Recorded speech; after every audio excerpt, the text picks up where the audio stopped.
And we are back with Danielle Cyrot, lady winemaker for CADE Winery. Thank you so much for being here today. Thank you. Absolutely. So, what are we sipping on? We've got the Sauvignon Blanc, the Estate Sauvignon Blanc. Yes, we have the 2011 CADE Estate Sauvignon Blanc. So this comes from our estate vineyard in Oakville, and it's mostly Sauvignon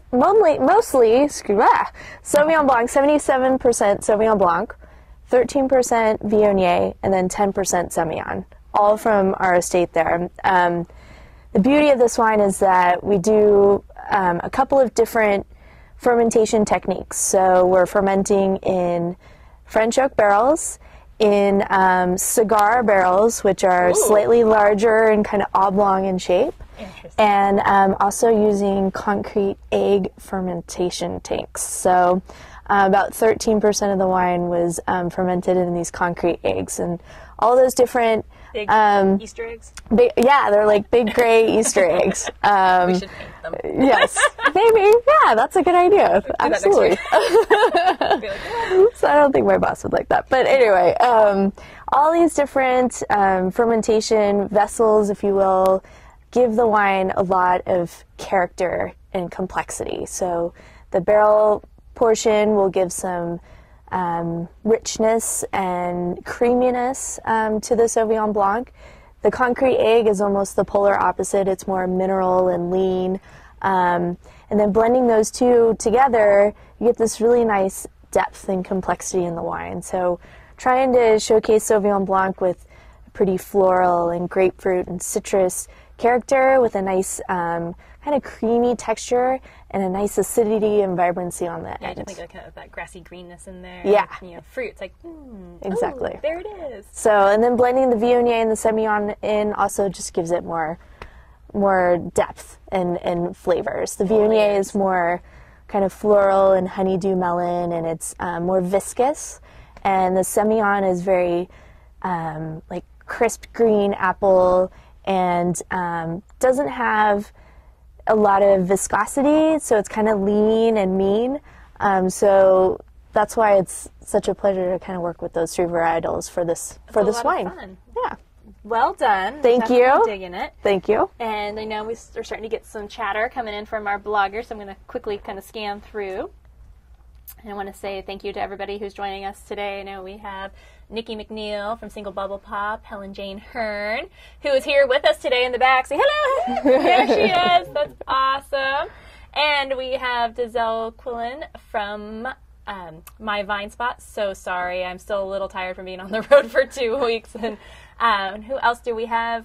We have Martin and I think Maxine Lee. We want to say thank you to all of our bloggers and everyone else who's joining us online today. So cheers to you. We are ready for your questions about the wines and anything else that you feel like asking. Just shoot. We'll answer it, I hope. Anyway, so tell me how long you've been in the wine industry. Well, I have been in the industry for about 13 years, and basically started by getting my degree from the University of California at Davis. Got my degree in viticulture and enology, and then kind of decided to go travel the world and figure out how everybody else was making wine. So worked in France and in Australia, and ran out of money and had to get a real job. So came back to California and was really just trying to figure out, you know, where I could set some roots. And Napa Valley seemed to be a great place. My husband's also a winemaker, so we had to find 2 jobs somewhat close in the area. And so my husband found a job first in Napa, and I had to follow suit. So I started really my first job in Napa Valley at Stag's Leap Winery, and I was there for 6 years, and then was offered the winemaker role at St. Clement Vineyards. Nice. I was there for 7 years, and have recently started with CADE, and started with the 2012 vintage. So very excited to be a part of CADE. And you got a terrible view every day looking down into the valley. It's breathtaking. It is stunning. We have a view of St. Helena down to Carneros, basically. On a clear day. On a clear day. See, it's gorgeous. We were up there. We did our holiday party. Oh, great. Last year, last year.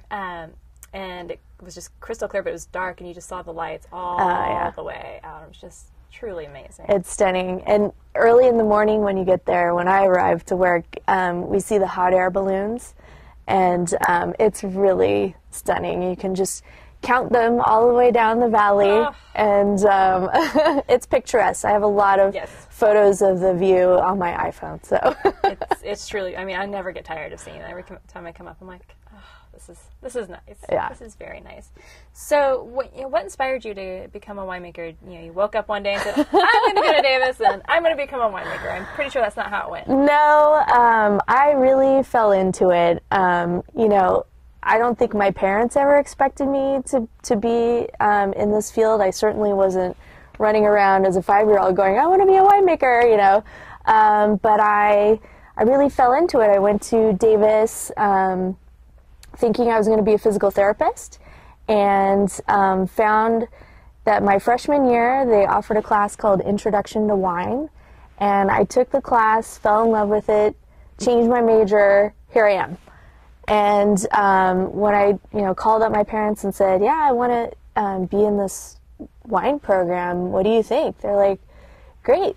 That's a good way for you to pay off your college tuition. We'll just get free wine for life. At least they were supportive.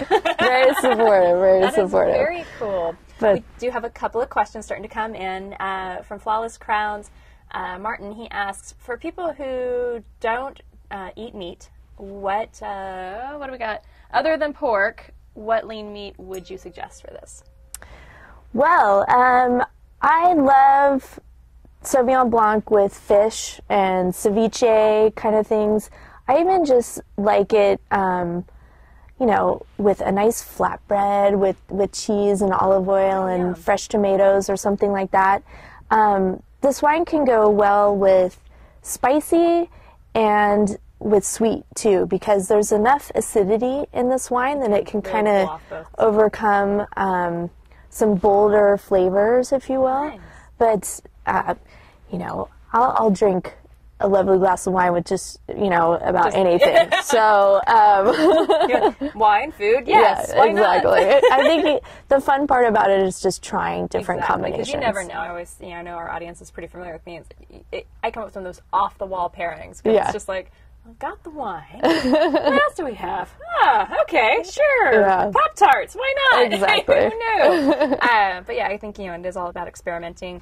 I just had a fabulous salmon dish the other night, what this would have gone well with. But I know that, obviously pork can be kind of very popular for whites and as chicken and that sort of thing.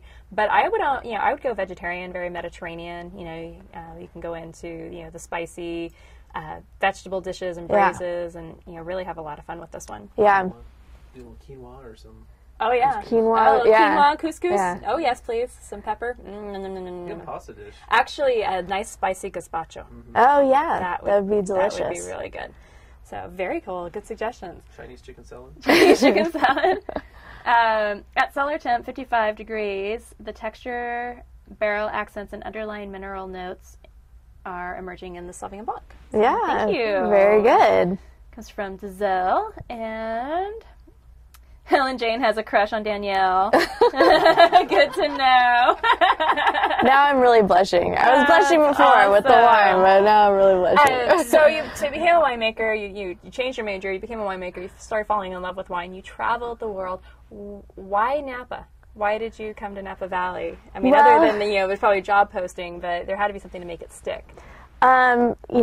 Napa is very close to Davis, where I went to school, and so obviously a lot of my education was coming to Napa and looking at vineyards, and any opportunity I had to taste wine on the weekends or go wine tasting, it was really in Napa.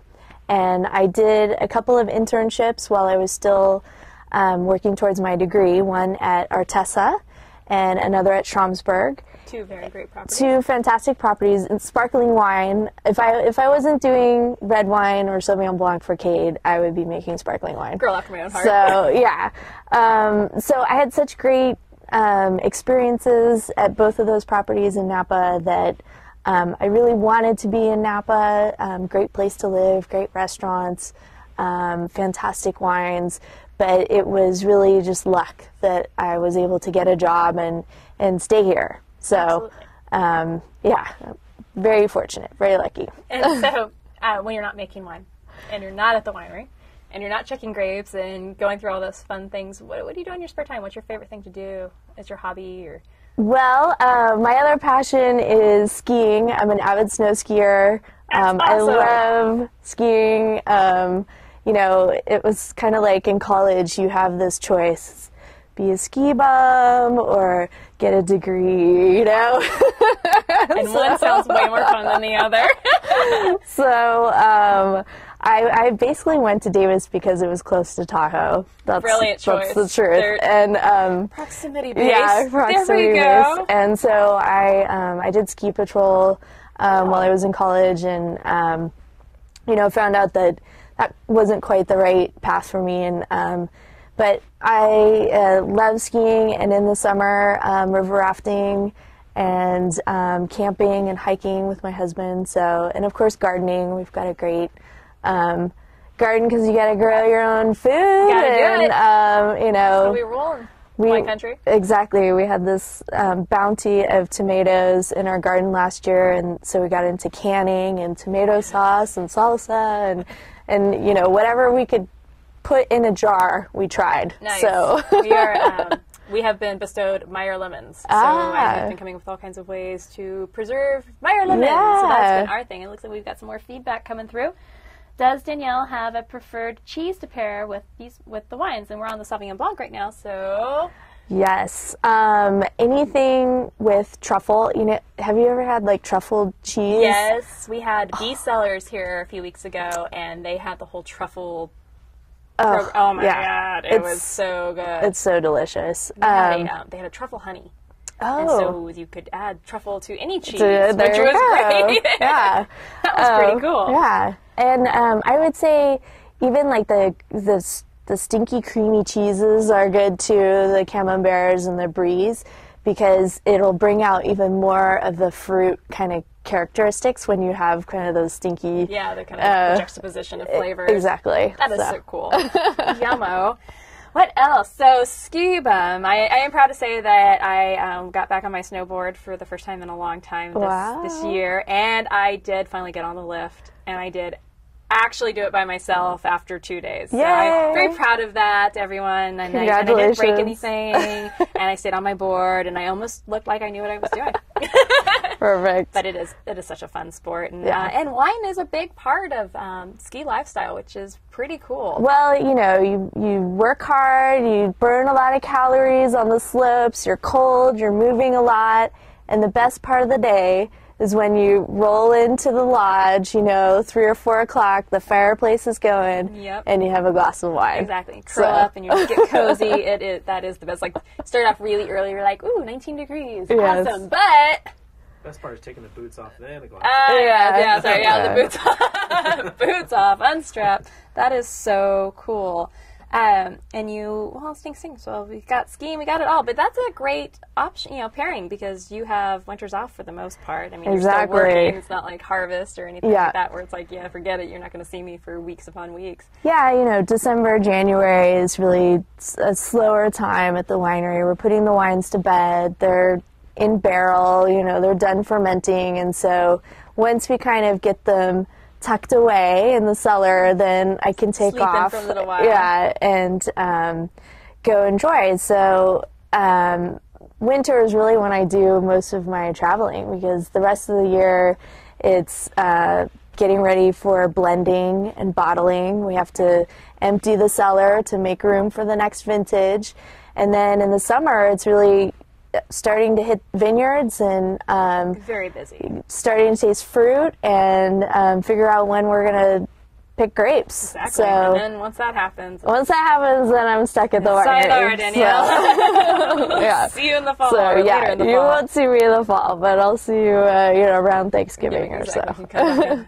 So we've got some more questions. I need to refresh my screen. I can't quite see the small print all the way over there. Yeah. So if John wants to read some questions to us, that would be awesome. Elizabeth is saying, Howell Mountain is such a unique sub-AVA. What's your favorite part of Howell Mountain and the grapes/wine that come from? Well, Howell Mountain is such a distinct sub-appellation of Napa Valley, and the wines produced from there are very unique. And we got a glass right here in front of us. Maybe we should Perfect switch time over. to switch. Speaking of Howell Mountain. So this is our 2009 Howell Mountain Cab, and the beauty of Howell Mountain wines is that there's a lot of potential there, and it's my job to extract all of that potential in the wines.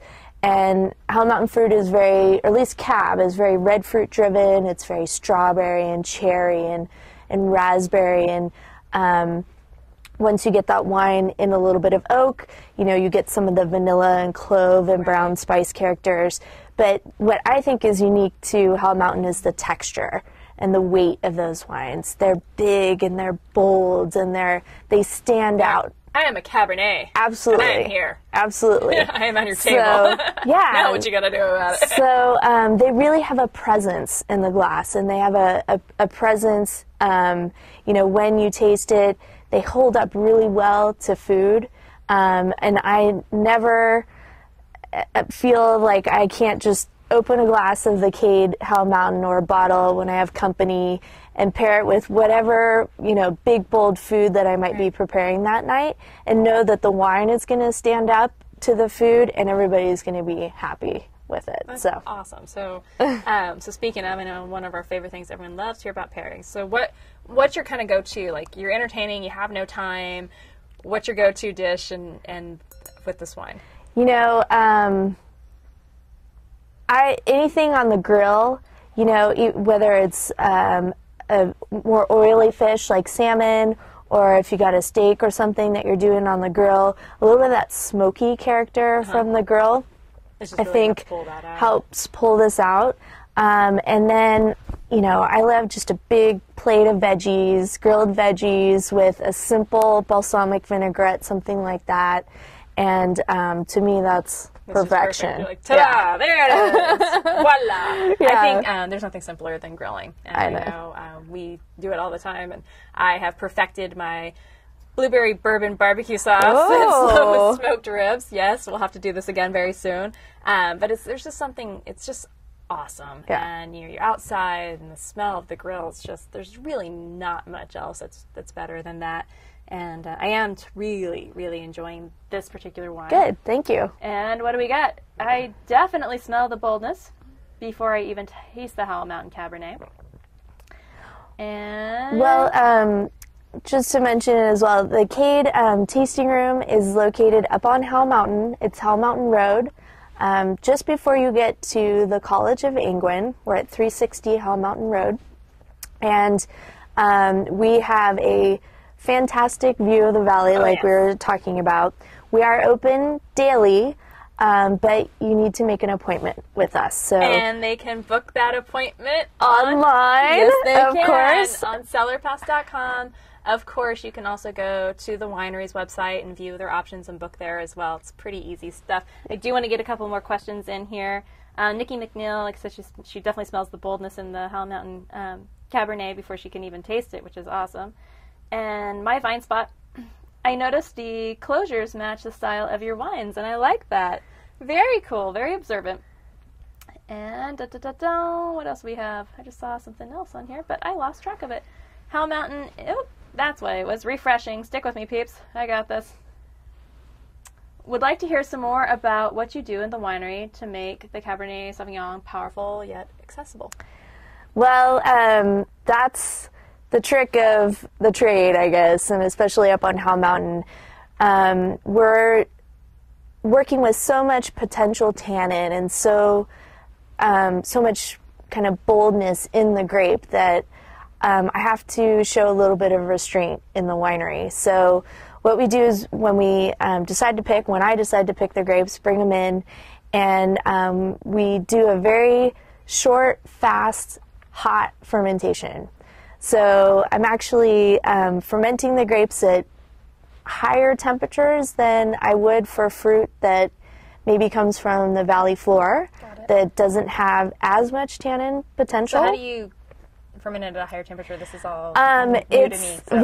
We have stainless steel tanks that have a jacket around them, and then we run warm glycol through the jacket. Oh, wow. So we're really able to dial in the temperature of the fermentation.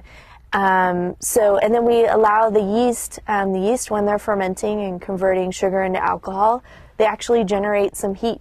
And so during that fermentation, they'll start to warm up the temperature of the juice and the tank themselves as well. So we let the yeast do what they're going to do, and we help it along with the warm glycol.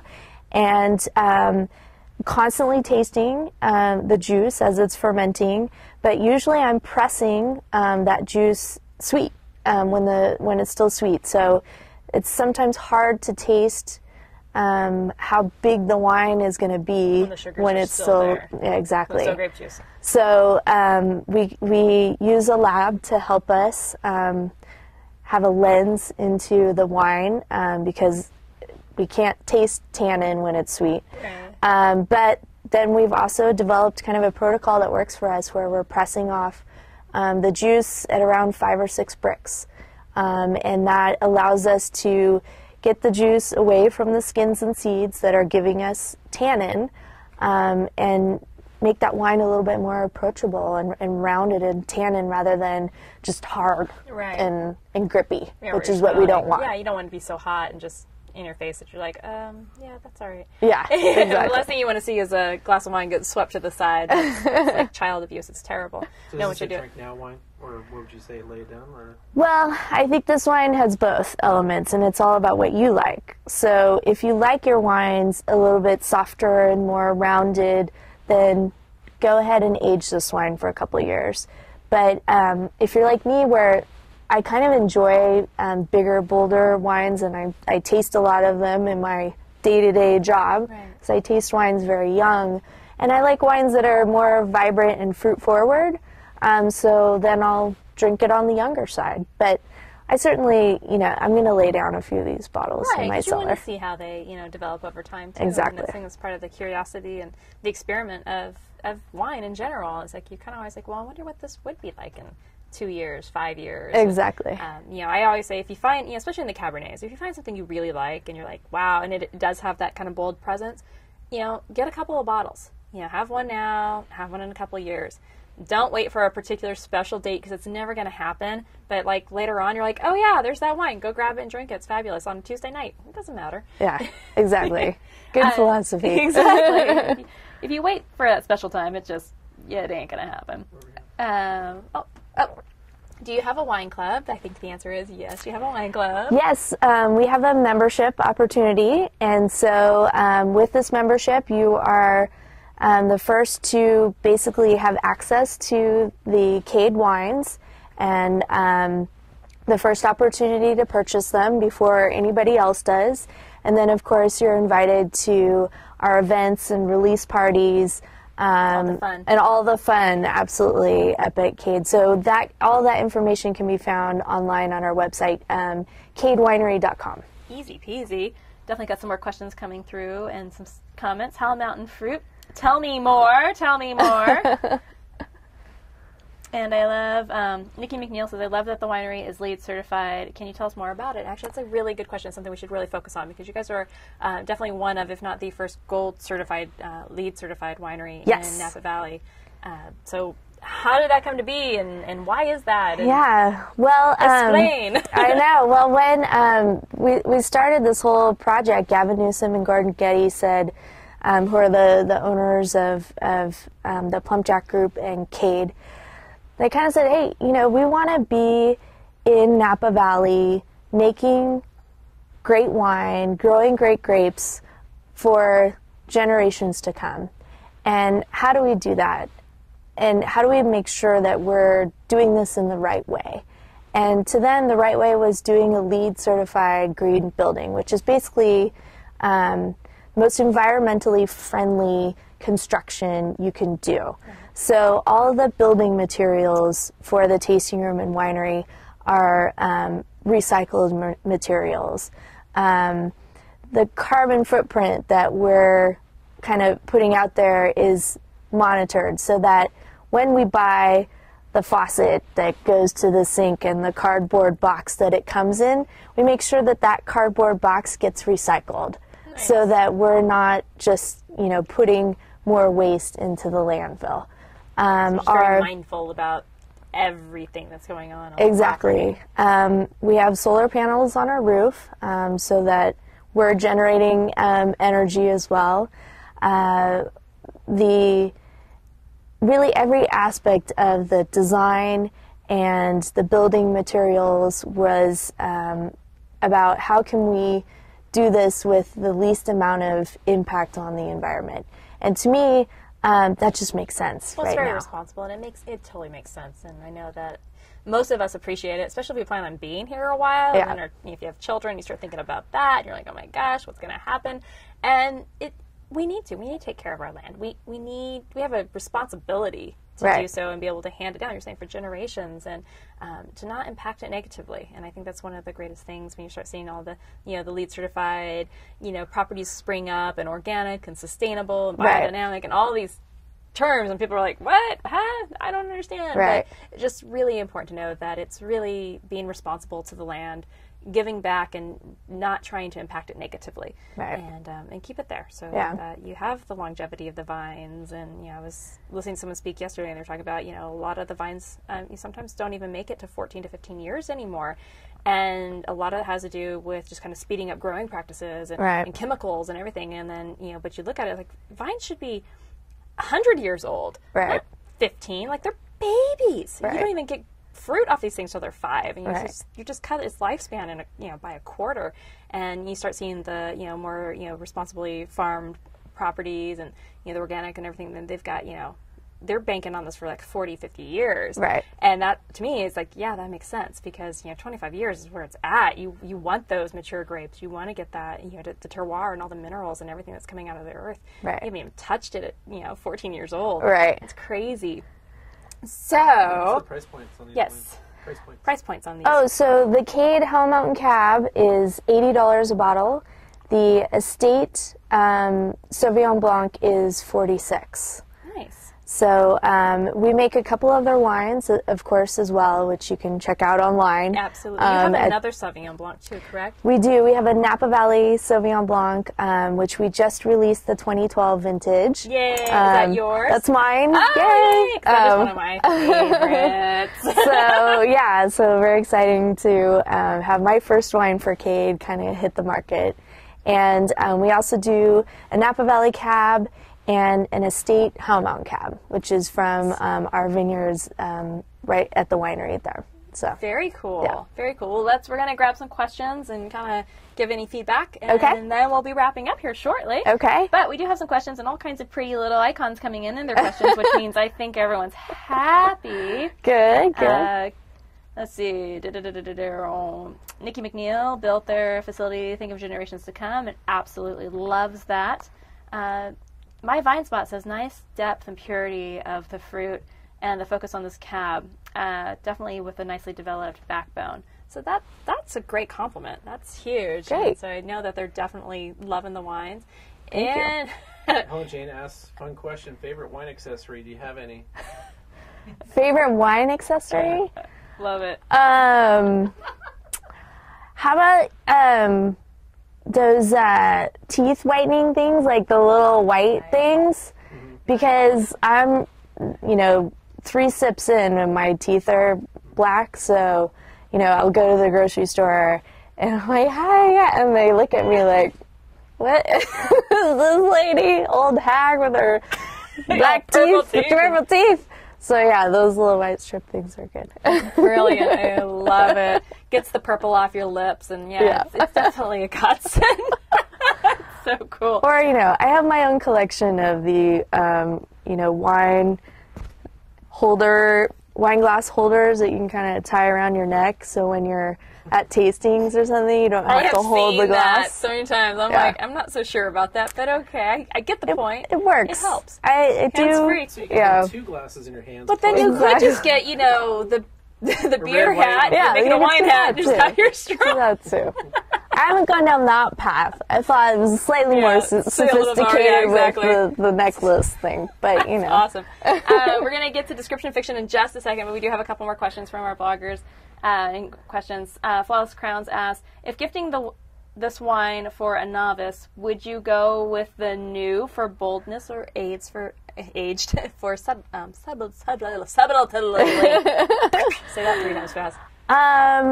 I think I would go with the new for boldness. It's the most representative of kind of what I wanted the consumer to taste in the glass, and so to really have a true representation of kind of what CADE is about, what I think Hell Mountain Cab is about. This is it. Yeah. So get it while it's young, and that way you can really taste the terroir and what Hell Mountain's got to offer. Yeah. And of course, if they like it, they can always buy more. Exactly. Put the website in there. Of course, it's probably on the back label. Yes. Somebody's saying the Kirkland mustache wine glass markers. I'm not sure what those are. Oh, the big heavy ones, I guess. Oh. The big heavy. So when you, ones. well, yeah. So the mustache markers. So when. That's awesome. Like the acidity, which speaks for the cooler vintage. Having said that, how is the 2011? Oh, 2011, up on Howell Mountain, we really lucked out, I have to say. 2011 was a cool vintage. We saw some early season rains, which impacted, a lot of people. But up on Howell Mountain, we were kind of in the sunshine. We had the rain, but we're at elevation, we're above the fog, and after that rain, everything dried out. Yep. We were in the sun, and things got ripe. Yeah, I don't think a lot of people understand, like, the mountain fruits and stuff. They're actually in a really, really lucky place. Yeah. I mean, even when you come down to frost and things like that, sometimes you guys just don't get the frost that we see down on the valley floor. Right. It's kind of just above that frost line. Right. You got to drive through it to get there. It can be a pain on the booty, but we came up there one day, I'm talking fogged, and couldn't see 3 feet in front of the car. And I'm just like, oh my gosh. But then once you got up there, I was like, oh, look at this. It's beautiful. There's the fog down there. Yeah. But that was something I learned recently was about the frost. So we were talking about, how do you do frost protection? And half the wineries were like, we don't have frost protection. Right. We just don't have that problem up here. Right. So that is actually very cool. So one thing we do, and part of our interactive tasting component, is what we call description fiction. It's just where we come up with a term that you usually would never use to describe wines. Okay. And so we're going to go with, if you could name a type of tree to describe the wine, what would it be? And you can think about this for a second. You know, it's Howell Mountain, it's in the forest. Yeah, exactly, right? Helen Jane, feel free to chime in.